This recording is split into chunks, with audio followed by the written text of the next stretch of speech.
First thing you want to do when you're doing a brake can is chock the tires. A 2x4 is not a sufficient chock for tires this big. I've seen tires roll over them on flat ground. Next, you're going to push in the parking brake. You want to be sitting in the seat when you do this, so that if the truck starts to roll, your foot's right there. Proper PPE for this job is going to be safety glasses. Also, I'm going to be doing some cutting with a metal disc and a angle grinder, so I'm going to put earplugs in. The can went out and the brake was stuck on, and the caging tool, where it goes in the hole back here, it wouldn't line up. The spring is broke and there's a bunch of stuff in there. I couldn't get the caging tool into the slot to back it off. So I pulled the pin and then I went and pushed the parking brake in, and my boss met up with me, pried this over so the brakes could come off. So what happened is the pancake went out. So when you were putting air pressure to it, it was just bleeding all the air pressure out of the truck. Just like if you have a bad cut, all your blood's leaking out, you gotta stop that bleeding somehow. So the way we stop that bleeding to get the truck in the shop so it can hold air long enough to release the other brakes is we just pinch the airline here with a vice grip. What you can do for your caging tool is, if you have the tires chocked, have someone in the truck, because as soon as you push that button in, it's going to start leaking. But what you can do, have someone in the truck push that button in, then you take your caging tool back here, and usually there's enough air pressure right away that it'll push it a ways back. You can get your caging tool in there and get a bunch of threads in it real quick before the air bleeds off. And then you pinch this off, which stops the air leak, and then the caging bolt will keep the brake from being applied.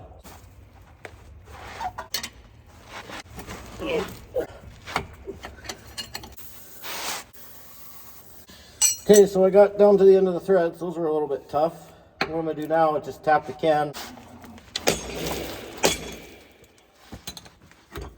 There we go. Now when you get it here, you're going to have to remove these airlines here. Sometimes the swivel's on the other end and it's a pain in the butt. Whoever put this truck together was thinking about the mechanic doing the brake can. So these are going to be easier. I'm going to leave this vice grip on here for later, and I'll show you why. Wiggle it back and forth while you're putting torque on your thumb here. Put torque on it and then wiggle it, and that's as tight as you can get it, and then just be easy with it. You don't have to round it off. If it's not going, go get the right size wrench. If you're having an older truck, your airlines might be the same size. This is where you'd want to maybe mark them somehow. Now we'll finish taking these nuts off here now that we got that line loose. Okay, so the first thing you want to do is check the clocking on your can. Your air fittings are here, and the bolts on this can are like this, and they're like this can on this one. I'll put a line right here. You see here there's two holes. One says spring brake and one says service brakes. So you're going to pop the cap here on your spring brake. Get your caging tool. You want to pull that out. So I'm going to take the compressed air and I'm going to shoot it into the spring brake. And what that's going to do, it's going to push that diaphragm back. And so I'll be doing this, blowing the air into there like this, and then screwing this caging tool at the same time.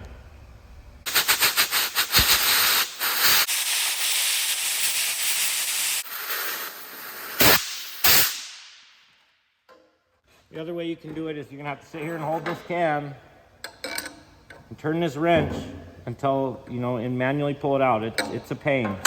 So now that we got that backed off, now this should be really easy to adjust.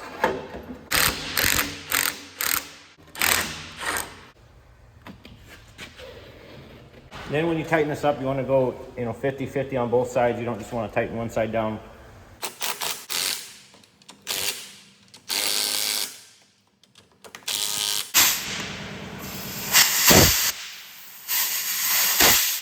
The reason I took that back out is we're pretty much done with it. You want to make sure to put it back in here.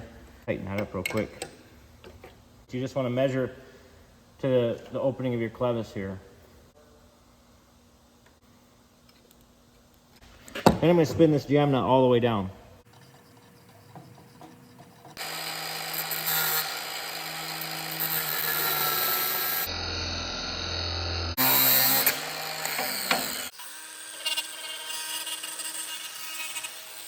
Then you're gonna take off your jam nut. You don't have to take it all the way off, just a part, just enough to clean the threads up. The measurement that matters the most is this one here, and that's the distance from the face of your can where it bolts to the bracket to the center of your pin. I'm thinking this might be a long throw because it's got a square right here. Well, if it's square right here, that's a long, and a round is a short. I don't know if this one's gonna work. I gotta look and see now.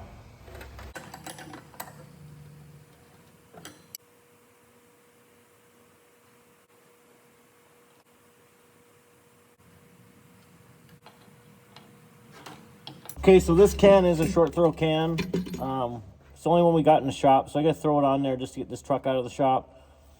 I noticed the truck had another short throw can on the front, so they're mixed on this truck. I gotta get it out of the shop and be able to move this truck.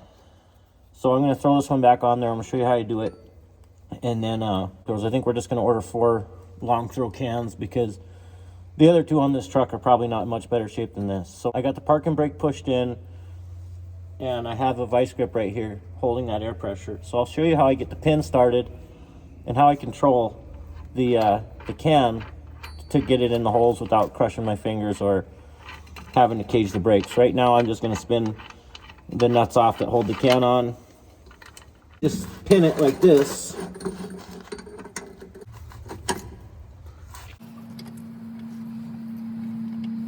You can tell if it's a long or a short stroke by the boss right here. The boss is where your fitting threads into.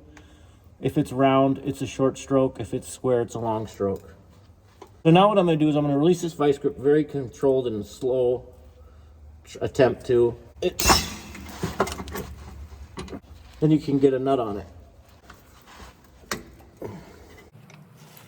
I got the top one started, I'll just pull down like that, and then I'll start putting all the proper hardware on. Just get stuff started.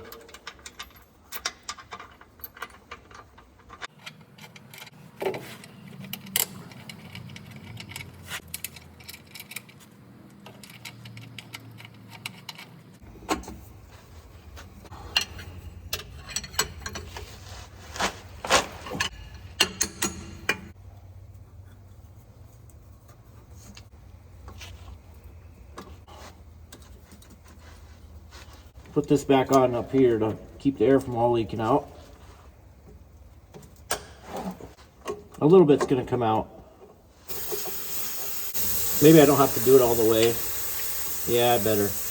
Put this guy on first. It's got a real fancy holder holding it together. It's like a double zip tie backed around on itself, so I don't want to destroy that. So you can see I got the bigger one started, I got the smaller one started. Gonna tighten these down. See, we got 100 pounds in each tank. That's enough to set the brakes. So to adjust this type of brake, it kind of sucks. Some of them you can't get a wrench in here, and it's mostly just brute force.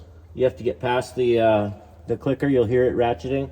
Yeah, this is a wrench I made. I just cut off a wrench a long time ago, and this is a piece of tubing. I flattened it, put that in there, and welded it up. It's a lot smoother on your hands. If you try it, this wrench here would only be about this long, and it takes a lot, and it's hard on your hands. So that's why I made this extended wrench here to do this. They make a ratcheting version of this, but this works for me.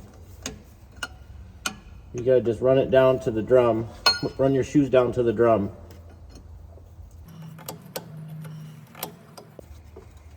So now it's down to the drum. We're just gonna back it off a quarter of a turn. So if you're here, you'll end up being right here. But we can't go all the way, so we'll do one and a part right there. That's about a quarter right there. Should be good to go. That's how you would adjust the brake like this. Like I said, I gotta take this back off and get a long shaft or a long throw. This can won't go to waste. We have other trucks that will work on. Remember to put your rubber plug back in.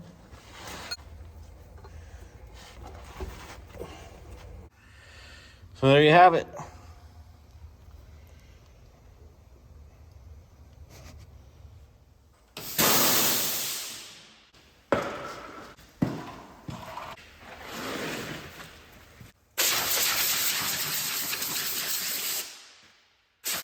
If you're having difficulty with the stubborn brake chamber, or you're worried about other difficulties that might arise, I have another video that has a lot more in-depth information on brake chambers and things that could go wrong while you're changing one. I'll post a link to that in the description. As always, if you have any questions, feel free to comment below. Also, you can find me on Instagram and direct message me there if you prefer.